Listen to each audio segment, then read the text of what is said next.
जो SBI PO या training officers या फिर जेएमजीएस जो भी ऑफिसर्स काम कर रहे हैं उनको देखो कि 9.5 ईयर्स के एक्सपीरियंस से बोल रहा हूँ। पेशेंस रखोगे तो अच्छा है, अपने स्टेट में एज ए क्लर्क काम करो। जय हिंद दोस्तों, कैसे हो आप सब। मैं अंजनी कुमार, एक serviceman banker, senior associate, State Bank of India.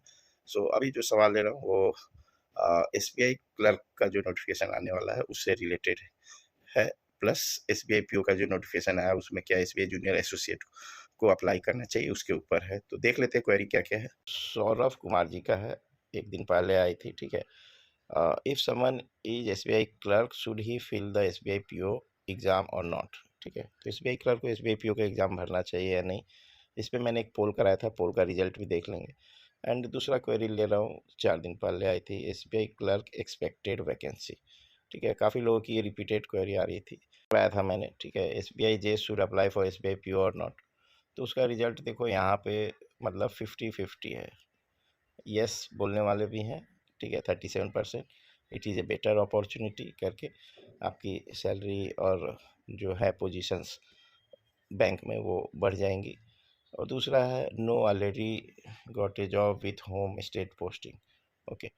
तो इक्वली डिवाइडेड है, 37%, 37%, बाकी जो है वो can't say and check pole only है। जो जूनियर एसोसिएट है, मैं सजेस्ट करूँगा कि आप एज ए जूनियर एसोसिएट कुछ साल, 2-3 साल, 4 साल काम करें, फिर आप एसोसिएट 2 साल बाद, 1.5 साल, 2 साल बाद एसोसिएट बन जाते हो। अपने साथ जो एसबीआई पीओ या ट्रेनिंग ऑफिसर्स या फिर जेएमजीएस जो भी ऑफिसर्स काम कर रहे हैं उनको देखो कि वो क्या कर रहे हैं, एंड फिर आप डिसीजन लो कि आपको मीन्स प्रमोशन लेना चाहिए या नहीं लेना चाहिए। पीओ के लिए देखिए, थोड़ा मैं तो यही कहूँगा कि आप जान रहे हो बेरोजगारी इंडिया में कितनी है, तो जिनको जॉब नहीं है उनको पहले एक जॉब मिलना ज़रूरी है। एंड भाई, आप ऑलरेडी एसबीआई में आ चुके हो, ऑर्गेनाइजेशन में हो, आपके पास ऑप्शन है कि आप जेआईबी सीआईबी का एग्ज़ाम क्लियर करो, फिर टीओ का एग्ज़ाम निकालो, प्रमोशन लो। इन बिटवीन 3-4 साल में आप देख लोगे एज ए ऑफिसर क्या लाइफ है। प्लस पीओ में एक चीज़ और है कि आपको ऑल इंडिया में कहीं भी पोस्टिंग दी जा सकती है।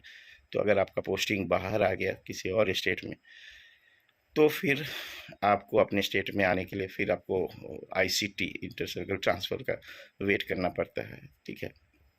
जो यंग एस्पिरेंट है उनको तो ठीक है, सैलरी डबल हो जाएगी, अलाउंसेस वगैरह भी अच्छे हो जाएंगे प्रमोशन लेने में, ओके। तो इट्स योर चॉइस, आपको हर बारी है कि नहीं मुझे इमीडिएट बनना है पीओ, तो आप अप्लाई करो। लेकिन थोड़ा पेशेंस रखोगे तो, मैं अपने लास्ट 9.5 ईयर्स के एक्सपीरियंस से बोल रहा हूँ, पेशेंस रखोगे तो अच्छा है, अपने स्टेट में एज ए क्लर्क काम करो। 5:15, 5:30 तक आप फ्री हो जाते हो पीओ बनने को, तो फिर आपको सैटरडे संडे भी बुलाया जाता है, वो आप खुद ऑब्जर्व कर लोगे एज ए एसोसिएट या जूनियर एसोसिएट काम करते हुए, ठीक है। एंड वर्क लाइफ बैलेंस थोड़ा सा उसमें फिर मिसमैच होता है, एंड अदर स्टेट्स में आपको भेजा जा सकता है, ओके।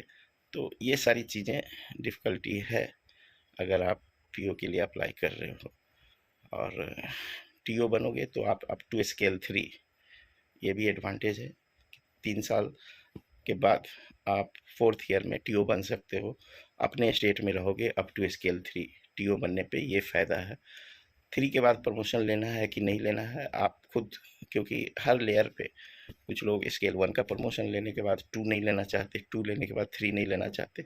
तो हर स्टेज पे जैसे जैसे आप प्रमोशन लोगे आपकी रिस्पॉन्सिबिलिटी बढ़ेगी, ठीक है। तो अकॉर्डिंगली फिर आपका रोल चेंज होता है, और ट्रांसफ़र्स के भी चांसेस फिर डिफरेंट डिफरेंट होते हैं। स्केल 4 ऑनवर्ड्स आपको head office, Mumbai head office से ट्रांसफ़र होता है, तो आपको ऑल इंडिया ट्रांसफ़र किया जा सकता है स्केल 4 ऑनवर्ड्स। तो बहुत लोग स्केल 2 या स्केल 3 में ही चाहते हैं कि अपनी बची हुई पूरी सर्विस निकाल दें। Hope this video will guide जो भी जूनियर एसोसिएट हैं, whether they should apply for SBI PO और नॉट। बाकी वैकेंसीज का मैंने बोला 10 के प्लस वैकेंसी जूनियर एसोसिएट में एक्सपेक्टेड है। सो प्रिपेयर वेल, जो जूनियर एसोसिएट के नोटिफिकेशन का वेट कर रहे हैं। Thank you for giving your precious time, God bless you all. और कुछ इंपॉर्टेंट क्वेरी हो तो कमेंट सेक्शन में लिखना।